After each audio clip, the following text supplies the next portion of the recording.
Alright, now we have another fun topic here. This topic is actually interesting. Now you have a $30 budget, and he says choose wisely. Shoutouts to Matt who came up with this topic on Twitter. Build your platformer collection. You have $30. Like, wow, from a $10 tier, $5, $2 tier, $1 tier. And you're probably wondering, like, wow, some of these games don't even belong in these tiers, but at the end of the day, you know, for $30 and all that, you have $30 to work with. Hey, I'm not complaining. Now, for me personally, which games would I pick for the $30 collection? I'm going to be perfectly honest, this is a tough one for me. You know, because like I said, I mean, Sonic and Mario are the only platformers I ever played, so if I offend any Crash Bandicoot fans, Spyro fans, or Donkey Kong fans, I'm sorry. I just don't like those platformers in general. I'm not accustomed to them. I mean, after Donkey Kong 3, obviously, I just stopped playing. Donkey Kong 64 was a huge turnoff for me. It really was. I'm not gonna lie, I apologize for that. It's just I didn't like the style of that gameplay, it just didn't feel right. And then after that, you know, I just got accustomed to playing Mario 64 and then playing Sonic Adventure 1. Those two franchises got 3D platforming correct.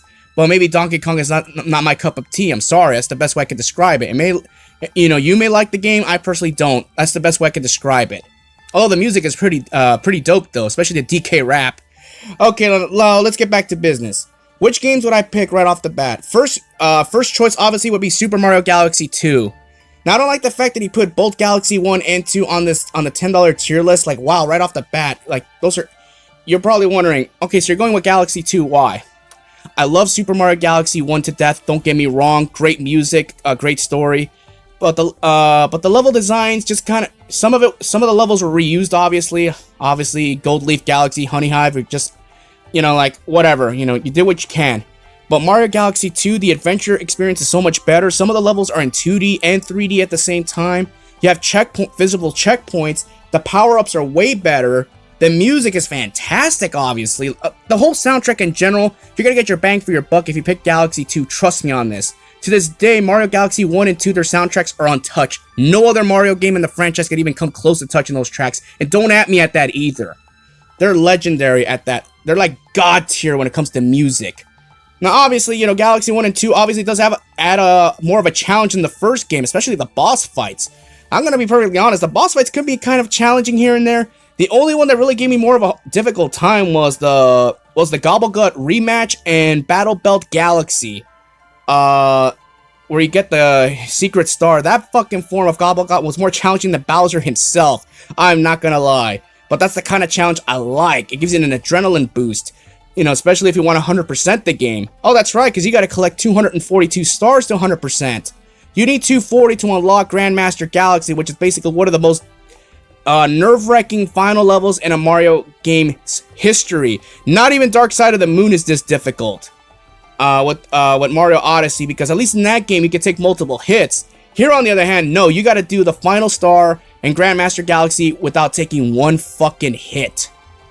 So that's a challenge right there. I was able to get it done, but still, you know, that's the kind of challenge I like seeing in a game. A new Galaxy, that kind of difficulty curve, it's what I live for. Nintendo needs to go back to that formula.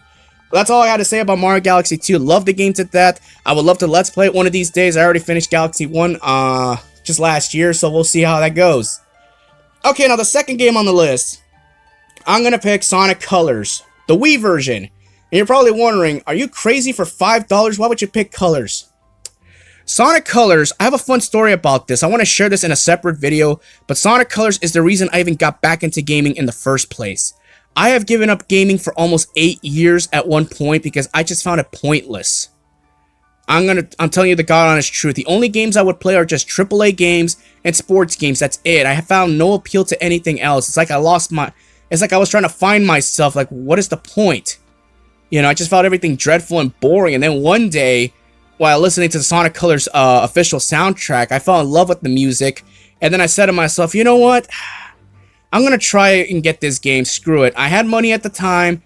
I went to GameStop. I bought a pre-owned Nintendo Wii with the game. Tried it out. Fell in love with the game instantly. And then, you know, the rest is history. You know, the rest is just history. Well, obviously, I returned the console back to GameStop, get my money back. Because you got that refund policy, obviously. And I was able to go out and buy my own Nintendo Wii for $25. And it was soft modded. So I got a hell of a deal. I still have it to this day. And it can play GameCube games it can basically play anything already. It's already soft modded. That's why. It's a fun story right there for Colors. But obviously, what I love about Colors is the music. The level design is really solid at the time. Now, now you may be saying, why are you defending Sonic Colors so much, but yet you give Sonic Forces such hardship? Because at least everything Colors did was original, at least. Level layouts, all that stuff was original. Sonic Forces just basically copy-pasted and took assets from that game and did a lazy attempt of it in Forces. Spaceport, obviously, is Tropical Resort, obviously, when you think about it. And the final bosses are even all ripped out of Sonic Colors. So Colors did it first. At least when Colors did it, it was original. Then Lost World copy-pasted that same similar final boss, at least with the way it's formed. And Forces, same thing. So please, don't try to defend Forces' final boss, please. It's a rip-off of Colors. At least when Colors did it, it was original. Now, the story at the time, it worked here and there. And at the time, I kind of gave Roger Craig Smith a pass for voicing Sonic. You know what's sad is, that was actually the first Sonic game I played in a long-ass time. Because I didn't play Unleash, I didn't play Unleash, I didn't play any of the games voiced by Jason Griffith prior to this. Sonic Adventure 2 being the last one I fully played, which was voiced by Ryan Drummond. So for me, obviously, hearing this version of Sonic at the time, it worked. But to me, then I realized later down the road, like, I made him, you know, like, this guy just sounds completely uninteresting, and later in later games. At least here, he gave a shred of care of emotion, but not a lot. You know, so you may be thinking that I've always been a Craig Smith hater. Like, no, I'm just telling you he's not the right voice for Sonic. I'm sorry, you know. I have a clearer mind now than I did back then. But yeah, overall, Colors is a solid game here and there. And overall, they brought Super Sonic back by getting all the Red Star rigs and doing all the extra mode challenges. So at least that's something for what you're getting. So that's my choice for my game. So that's $15 I have right there. I got 15 more to go. Next game, obviously, will be Sonic Adventure 1, which is on the $2 tier package. I don't need to go too much in detail about Sonic Adventure 1 because I already made a separate video about this. You can check it out right here. Adventure 1, great game, you know. You're always going to have fun with this game, especially all the stories. I understand Big the Cat could be annoying with the fishing gimmick, but it's not too bad. There's speed runs how you can get it over with fast, and just make sure you get the super rods, and you won't suffer as much. Everyone else's stories are great. Sonic, Tails, Knuckles, Amy, Gamma. And the final boss, obviously, Perfect Chaos against Super Sonic, is pretty fucking dope, and I pretty much enjoy it. The music alone is fucking amazing. The level designs are pretty solid. Speed Highway being obviously the best one. So yeah, man, like I said, there's not much to explain about Adventure 1. It's a great game. It's got the best control in the Sonic franchise. Beautiful control. It's a game you can pick up and play. You're not going to have any trouble with it. So that's enough of Adventure 1. Next game will be... Let's see. Okay, I guess we could add Sonic Unleashed and Sonic CD to the mix. So that'll be a grand total of $19. And... you know what? Screw it. Let's add Donkey Kong Country. So it'll be an even $20. I love DKC. I mean, that's a classic right there. Me and my cousin used to stay up all night playing the game and try to 100% everything, which we eventually did. Yeah, like, overall, like, Unleashed, great, like I said, great soundtrack and all that stuff, and if you're getting it for $1, I mean, there's nothing wrong with that. And Sonic CD, again, love Sonic CD. I'm assuming this is gonna be off the Sonic CD, the SEGA CD version, so obviously you're gonna have to deal with those clunky controllers. But it's okay. I mean, overall, you get a great game experience. And Donkey Kong Country, can't go wrong with that game. Pretty solid. So yeah, I mean, it's pretty solid game. Great music, amazing level design. You know, the story overall was pretty solid. I mean, and it paved the way for Donkey Kong Country 2 and 3, which are also great games. Which added more challenges, which made getting 100% more difficult, but it was worth it at the end. Because the payoff was worth it. Especially the ending of DKC 2. I always get a kick out of that secret ending. Alright, we got $10 left. Oh boy, $10 left. This is getting rough. Alright, Super Mario Sunshine, that game go fuck itself. I don't want that game at all.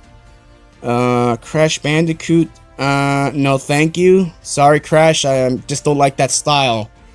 I apologize, so many bad memories. $10, Let's see. I feel like getting one of the top tier games. If I'm being perfectly honest. Let's see. What should we go for?